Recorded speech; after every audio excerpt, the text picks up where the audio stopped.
Oi! Today, it's butter cake. Yes. The butter's already in there. Whee! We got a cup of flour, a cup of sugar, a little bit of vanilla, and a bowl into which the egg will be cracked. Now this recipe is called butter cake. Well, actually it's called boeter, but you'll call it butter cake because you speak English like I do. I don't speak Dutch, but I can fake it really well. I can say all the phonemes, and I know some of the words, but it's basically the language skills of a child. Now this egg, we're going to beat this egg. We're going to beat it up with, you see, you put a fork in there, and you just run the fork tines through the egg over and over again until you can't tell whites and yellows apart.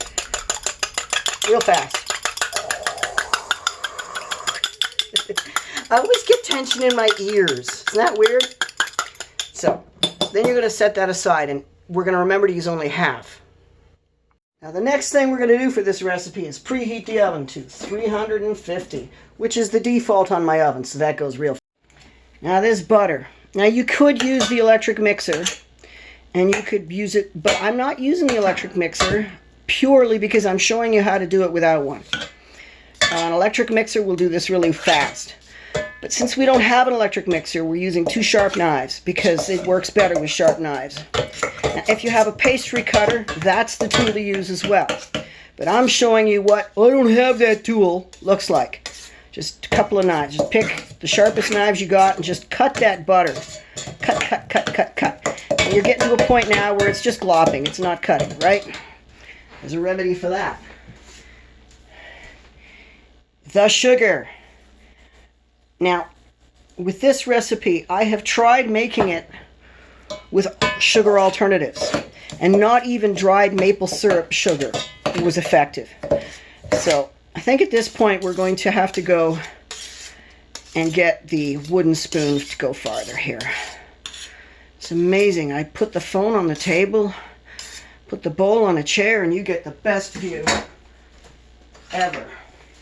So, it's called creaming the butter into the sugar. So you're going to basically mash the butter into the sugar. And you will be using all of it. The whole cup of sugar. And we just keep stirring and stirring and stirring and creaming and stirring. So that's stage 1. And I'll be back when it's done. Now at this stage we put in half the egg. Just half. So pour carefully. Very carefully. We also put in the vanilla extract. Now, you're supposed to use a teaspoon, but the cap is just right. Whenever you have vanilla extract for any recipe, the cap is just right. And we'll stir all that in. Stir it good, stir it good, stir it good. Yeah, and you know what we forgot? We forgot to grease and flour the pan. So we're going to be doing that shortly too.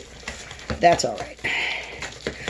And I know the idea that you have to butter and grease a pan for a cake that's half butter does seem kind of weird. This is not just any butter, friends. This is unsalted butter. So now we've got a nice incorporated gloppy mess. And the final ingredient is the flour. So dump that in. Stir it up. And I have found the hard way that you have to do this in the order I've presented. Don't just dump it all together. It seems like you could, but you can't. You will not get as good a recipe, and it will not work as well. It'll be a lot harder to stir together, too. Because as you see, we got a very nice dough going on here. That's it. That's the dough. You're not supposed to eat raw dough, but I always taste it, and it's so divine like this. It really is very good. Okay, so be right back. Greasing and flouring the pan. Now, this is a skill worth learning. You start with grease. Now, I like to use the wrapper in which my butter was wrapped.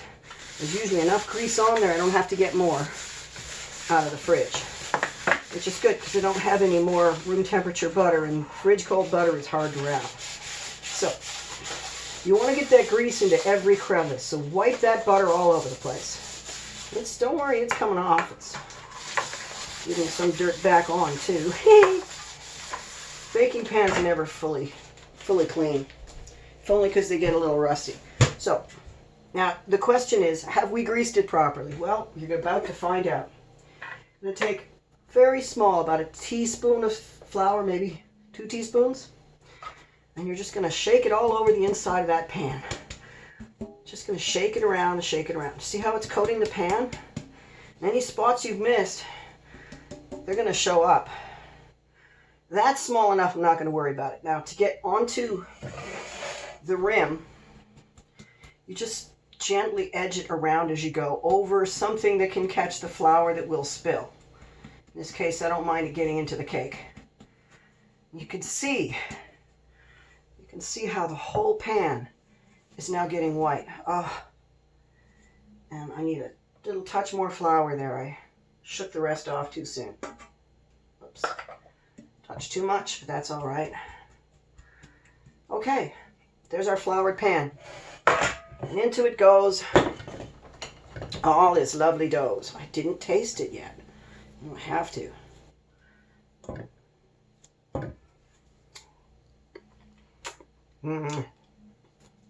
That's good. Doing it all my life, never got sick. I think the people that worry about it are the ones that might get sued if the unusual thing happens. All right, so they worry about the unusual thing happening.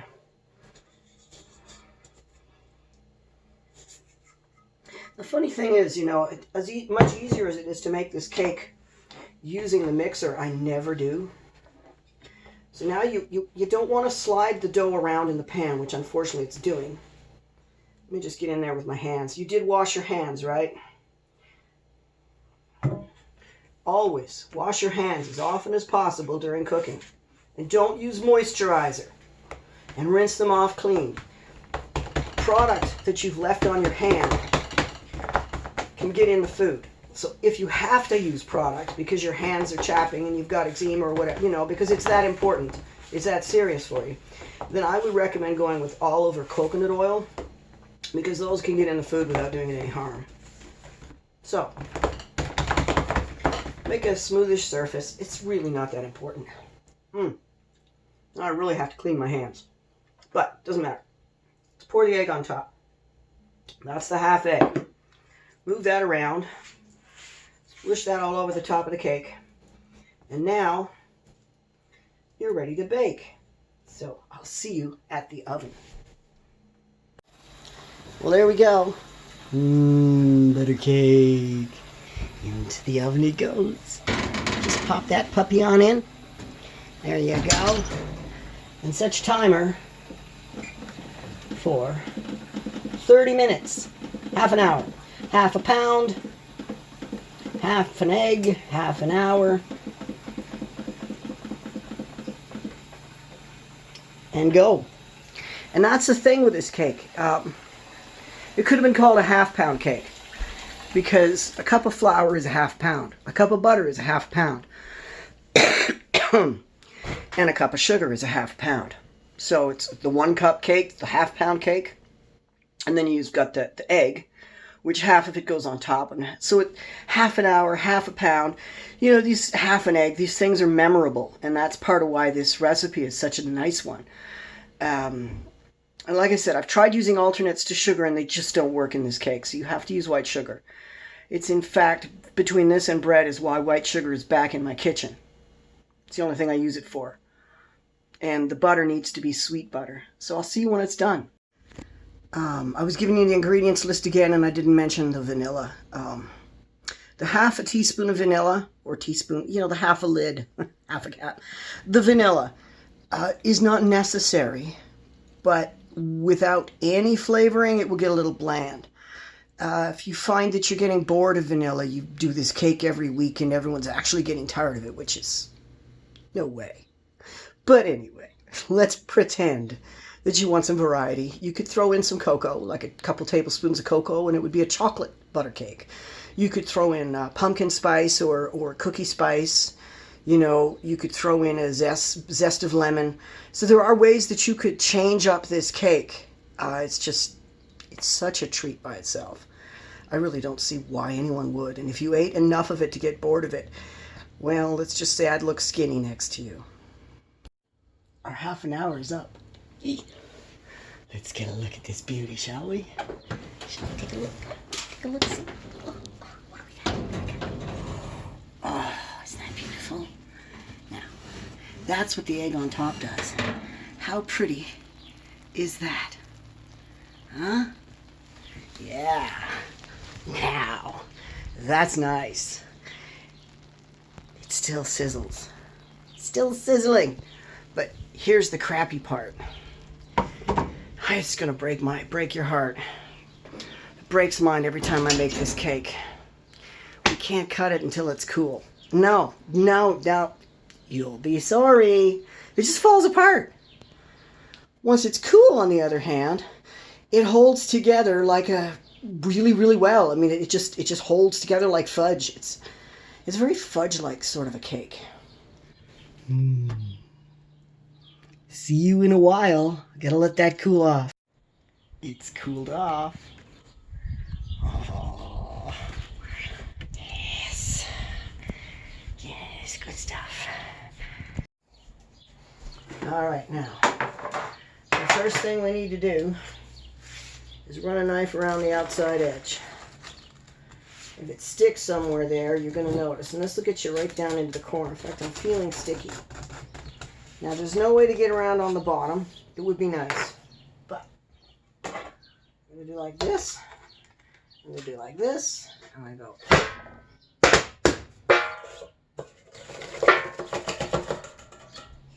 And there you have it. Then, get a nice fat knife. We're going to cut that puppy. Ah, yes. I live in a lovely neighborhood. Right between a school and a park. Many happy children at play. Or something. All right. Now what I do, because I'm not eating it all at once, load it into a tin right away. Huh? All right. And I think I only want half of what, well, I'm going to eat the whole thing before all is said and done. I'm not going to resist. It's hard enough not to eat all of it, but you can't. It's so high in calories. Oh my goodness. It's terrible. So how does it taste? Well,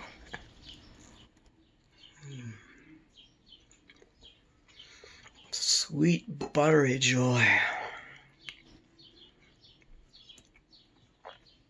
It's everything the junk food people are trying to simulate. And you can make it at home with cheap ingredients in about an hour, because you got to take into account cooling time. It does this to my face one bite, and I'm like, food addiction? Maybe. I try to keep it light, that's why. Of course, I have to share, don't I? First, the little one for the little guy, and the bigger one for the bigger dog.